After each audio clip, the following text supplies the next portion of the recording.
Welcome everyone to the 8th round of the FIDE World Rapid Championships 2024. On your screen is the Norwegian GM Aryan Tari, a very strong grandmaster, also known as a theoretician, very good with openings, and he's going to face his countrymate Magnus Carlsen, as Aryan also adjusts his opponent's pieces here. Magnus has had a tough day at the office today. Not just over the board, he scored 1.5 out of 2, that's fine.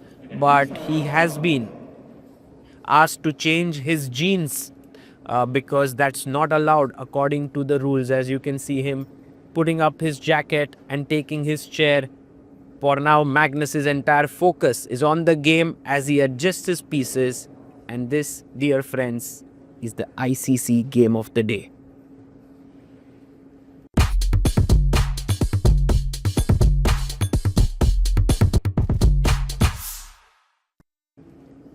Magnus opens the game with one knight f3 and Aryan plays d5. Magnus goes for e3, an opening idea which seems to be he's going to pick up from the World Championship that Dingleren played against Gukesh. b3 played, and now bishop e2.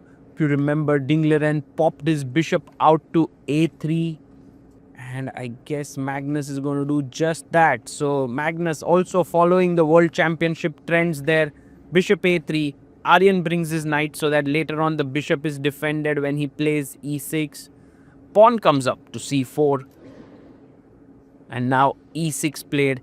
He chops off the bishop. Knight takes on f8.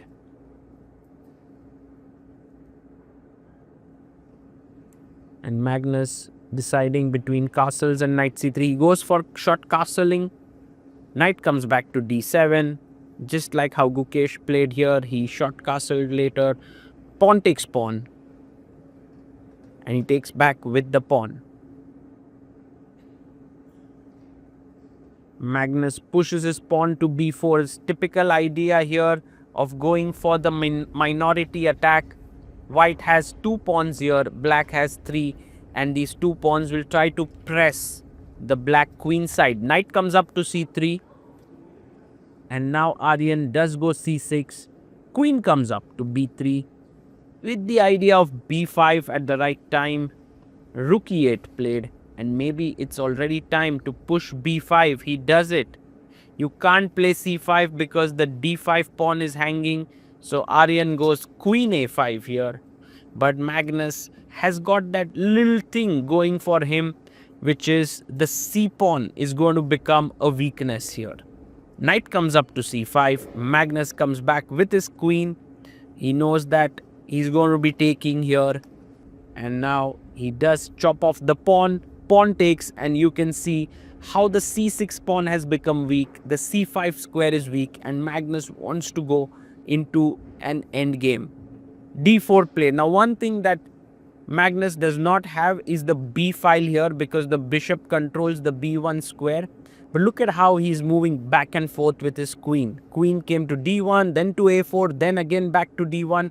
Now using the a4 square for his knight. The queen drops back to b7. And the c6 pawn is weak. You have to take advantage of it step by step. So first, exchanging the bishops in order to get the b file here. Let's see what Aryan does. He plays queen to b4, attacking the knight here. The queen again comes back to d1, defending here, threatening the c6 pawn. Rook comes here, rook b1, queen d6 played. Queen has gone back, and now knight e5 would be very strong. Because after takes, you have knight b6 fork, but instead Magnus goes knight b6 and chops this off. Here queen a3 played. Maybe better was rook a b8, very important move, but he did not find it. And now Magnus is very slightly better. He goes h3. In fact, not slightly but quite significantly, because c6 pawn is weak. Aryan tries to solve the problems in a drastic way. He goes c5 here, and Magnus comes back. Now notice, if you take the pawn, rook a1 traps the queen. So he goes back queen a4, and now you take the pawn, rook takes here. And now rook takes rook, knight takes, and there is queen takes d5, attacking the rook on a8. This could have been missed by Aryan Tari here. Yes, takes here, knight takes, and Magnus is so sharp. He's not going to miss this. He's attacking the knight, and if you try to defend it this way, there's rook c3. He does go rook c8, but now Magnus finds this move rook c3, pinning the knight even further. The queen comes to the defense, but this is an eternal pin. You can't get out of it easily. The rook comes back to c1, and now step by step, the pressure is mounting. Queen a3 played, attacking the rook here. The rook comes up to c4, and you want to basically, if you take on a2, there is rook takes c5. Oh, he takes it. Here, rook takes c5, check, king h2, and right now black has just lost a piece.